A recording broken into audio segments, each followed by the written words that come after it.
ಸಾಹಿತ್ಯ ಅಕಾಡೆಮಿ ಪ್ರಶಸ್ತಿಗೆ ಭಾಜನರಾದ ಜಾನಪದ ತಜ್ಞ ಡಾಕ್ಟರ್ ಚಂದ್ರು ಕಾಳೇನಹಳ್ಳಿ ಅವರನ್ನು ಕೆಂಪೇಗೌಡ ವೇದಿಕೆಯ ಸಂಸ್ಥಾಪಕ ಅಧ್ಯಕ್ಷ ಹಾಗೂ ಕನ್ನಡ ಸಾಹಿತ್ಯ ಪರಿಷತ್ತಿನ ಜಿಲ್ಲಾಧ್ಯಕ್ಷ ಸ್ಥಾನದ ಪ್ರಬಲ ಆಕಾಂಕ್ಷಿ ಆನಂದ್ ಕಾಳೇನಹಳ್ಳಿ ಸನ್ಮಾನಿಸಿ ಗೌರವಿಸಿದ್ದಾರೆ. ಈ ವೇಳೆ ಉಮೇಶ್, ಜಯರಾಮ್, ದಿಲೀಪ್ ಕುಮಾರ್ ಸೇರಿದಂತೆ ಇತರರು ಉಪಸ್ಥಿತರಿದ್ದರು.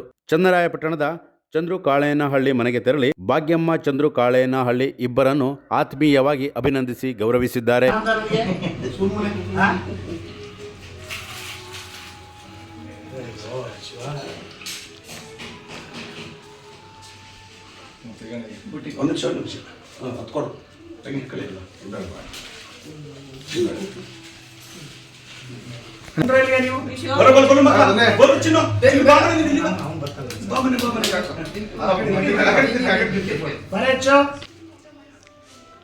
ಗುರುದೇವ್, ಈ ದಿವಸ ನಮ್ಮ ಜಿಲ್ಲೆಯ ಅದರಲ್ಲಿ ನಮ್ಮ ಕರ್ನಾಟಕದ ಅಂತಲೇ ಹೇಳ್ಬೋದು, ವರಪುತ್ರ ನಮ್ಮ ಡಿ ಕಾಳೇನಹಳ್ಳಿಯ ವರಪುತ್ರ ಚಂದ್ರು ಕಾಳೇನಹಳ್ಳಿ ಅವರಿಗೆ ಗಂಧವತಿ ಅಂತ ಒಂದು ಕೃತಿಗೆ ಸಾಹಿತ್ಯ ಅಕಾಡೆಮಿ ಪ್ರಶಸ್ತಿ ಬಂದಿದೆ. ನಮ್ಗೆಲ್ಲರಿಗೂ ಬಹಳ ಎಷ್ಟು ಖುಷಿಯಾಗಿದೆ ಅಂದರೆ ಹಾಲು ಅನ್ನ ಉಂಡಷ್ಟು ಸಂತೋಷವಾಗಿದೆ.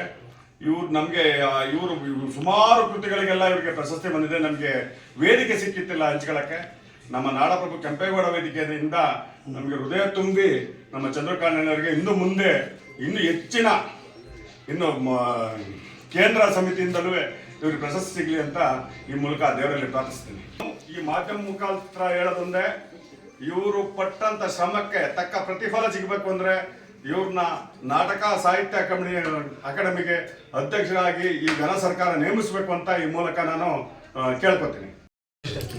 ಈ ಪ್ರಶಸ್ತಿ ಕೊಡುವಾಗ ನನಗೆ ಒಂದು ಒಂದು ಒಂದು ತಿಂಗಳು ಸಮಯ ಅಂತ ಮಾಡಿದೆ ನಾನು ಒಪ್ಸೋಕ್ಕೆ ಅಧ್ಯಕ್ಷರು. ನಾನು ಒಪ್ಪಲೇಬೇಕು ಅಂತ ನಾನು ಗಂಗೆಗೋರಿ ನಾಟಕ ನೋಡಿದ್ರು ಬೇರೆ ಕಡೆ ಸಿರ್ಸಿಲಿ. ನನ್ನ ಆ ನಾಡಿನಿಂದ ಇನ್ಸ್ಪೈರ್ ಆಗಿರೋ ಮಂಜು, ಆ ನಾಡಿನಿಂದ ಇನ್ಸ್ಪೈರ್ ಆಗಿ ಈ ಪ್ರಶಸ್ತಿ ಕೊಡಬೇಕು ಅಂತ ತುಂಬ ಟ್ರೈ ಮಾಡಿದ್ರು. ಒಂದು ತಿಂಗಳಾಯ್ತು ಒಪ್ಸ್ಬೇಕಾರೆ. ಕೊನೆಗೆ ನಮ್ಮ ಮನೆಯವ್ರು ಇದೆ, ನಮ್ಮ ಮನೆಯವ್ರೆ ಪ್ರತಿಯೊಂದಕ್ಕೂ ಇವರೇ.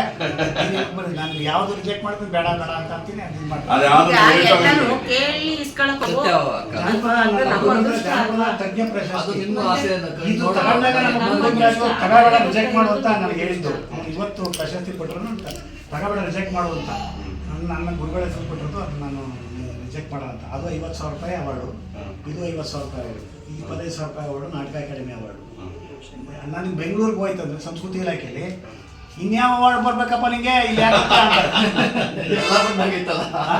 ಈ ಸಲ ಕನ್ನಡ ರಾಜ್ಯೋತ್ಸವ ಸ್ವಾಮೀಜಿ ನಾನು ಬೇಡ ಅಂತ ಅಂದ್ರೆ ಕರ್ಕೊಂಡು ಹೋಗ್ಬಿಟ್ಟು ಜಿಲ್ಲಾ ರಾಜ್ಯೋತ್ಸವ. ಅಯ್ಯೋ ಇನ್ನೂ ಕೊಟ್ಟಿಲ್ವಾ ನಿಮ್ಗೆ ಅಂತ ಕರ್ಕೊಂಡು ಹೋಗಿ ಆಯ್ತಾ. ನಂದು ನಾಟಕ ಇದು ರಾಜ್ಯೋತ್ಸವ ಪ್ರಶಸ್ತಿ ರಾತ್ರಿ ಅನೌನ್ಸ್ ಆಗಿದೆ, ಫೋಟೋ ಬಂದಿದೆ, ಎಲ್ಲ ಬಂದಿದೆ, ಎಲ್ಲರೂ ವಿಶ್ ಮಾಡ್ತಾರೆ. ಬೆಳಗ್ಗೆ ನನ್ನ ಚೇಂಜ್ ಮಾಡ್ತಾರೆ. ಯಾಕೆ ಕಾರಣ ಏನಂದ್ರೆ ನಾವು ಅಕಾಡೆಮಿ ಮೆಂಬರ್ ಆಗಿದ್ದಾರೆ ಅವ್ರಿಗೆ ಕೊಡೋಕ್ಕೆ. ಎಷ್ಟು ಅಪಪ್ರಚಾರ ಮಾಡ್ತಾರೆ ನನಗೆ.